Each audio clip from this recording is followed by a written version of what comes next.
So the iPhone 11 and XR screen refurbishment, the frames on these are quite solid. Usually you'd use something like this, little heat plates which melts the plastic and softens the adhesive, and it's still quite solid, to be fair. So I've got a little trick with these. When I say trick, it's a little idea I've got. So just to show you, the display is working fully, and what I have is this 3D printed mould, and the idea of this is it works with a laser machine.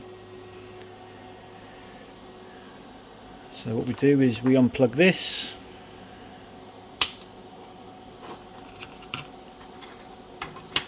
flip this over, and I've got a narrow bit for the top of the display and the wider bit for the bottom, and that's for to cover as much of the ribbon flex as possible.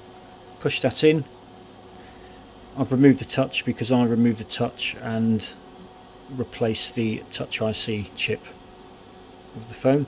So that sits in there nicely, and now what it does, you can literally have any mould you want, pattern, template on that on a laser machine, and this protects it and will only fire a laser, or the laser will only activate on the frame, so you don't damage the display. So the idea is when you're doing bulk, just adjust the brightness there, when you're doing bulk refurbs, almost burnt my arm there, you can just literally chuck the display in, chuck it on here, not think about it, and press start. So it's a very crude design, nothing special about that, and I've just done a rough outline of a little bit over this. You could fill that up as a whole box and then just chuck it in, but obviously that's going to take a long time to laser, so the less you have on there, the quicker it will laser on here. So you literally just put it up against there, press start, and it will laser the frame. Pretty straightforward. And then what I'll do, I'll show you a video in a sec of removing the frame, which is a lot easier.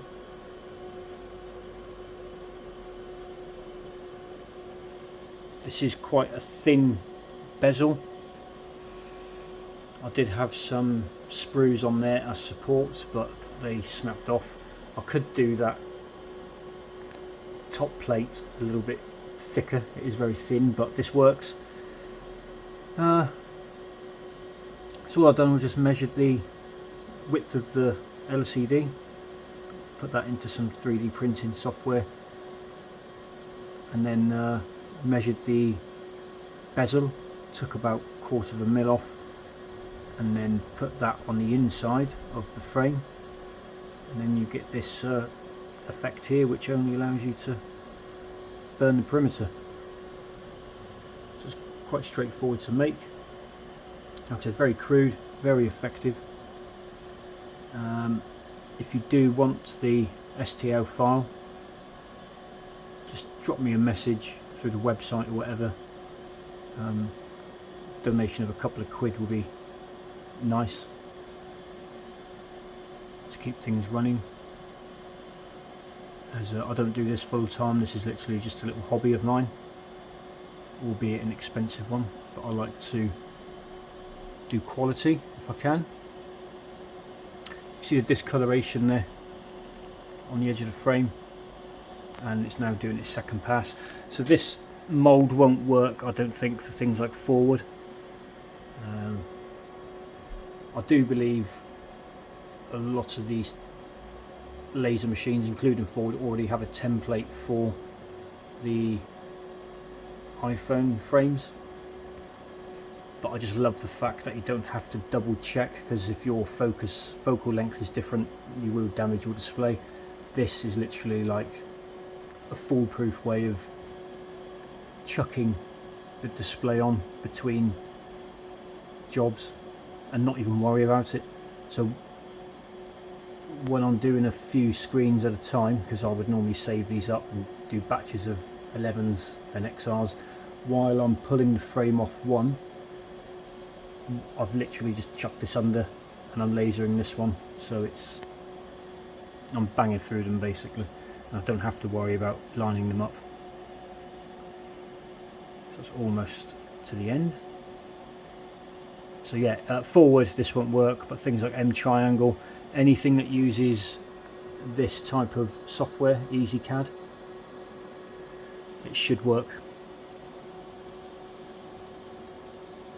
If you're clever and do this by yourself, I never change the focal length on my laser machine. I've got the happy medium between the thickest and thinnest foam, which was a difference of like 1 mil. It was something ridiculous, so I don't bother changing the heights. Once that's done, you see how thin this is. Pop that out. You can see there's a discoloration there. I could go a little bit thicker on the laser on the frame, but I don't want to. So what we'll do now, I'll pause this, set this up overhead on the heat plates and show you how easy this is. Okay, so the heat plate's on 240. I don't normally have it set up on this. I've normally got it set up where the camera tripod is. Oh, excuse me, I do have a gammy hand. So gonna make a cut there. And then with the heat on the frame, let it sit for a minute, and then it all literally peels off. I don't even think you need heat really with this. It comes off so much easier. I won't ever do one now without lasering it. Do need a bit of heat on the top there where the mask was.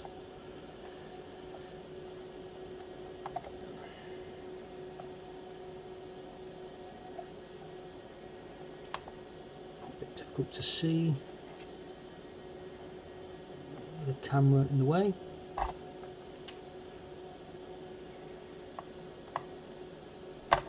Oh.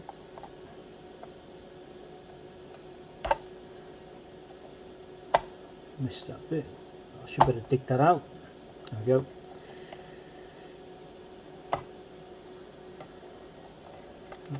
It just pulls off when you get the right angle of it. It will even pull off on here, but I don't like to do that. I don't like to touch anything by that flex.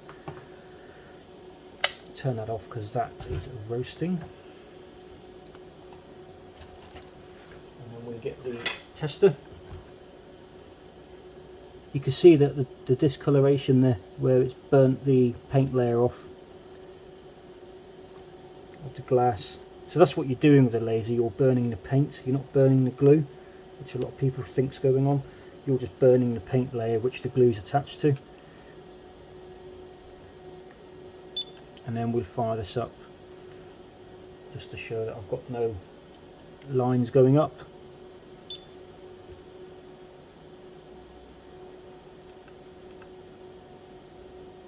All spot on. Obviously I've got no touch because I've removed the touch panel, but that is the best way if you've got the equipment to remove the frame on the XR and 11. I am now working on the 1212 Pro because that adhesive's quite hard as well, so I will be designing a mould for that as well, just to chuck it under the laser and forget about it like I do with this one. Hopefully that helps you. Thank you.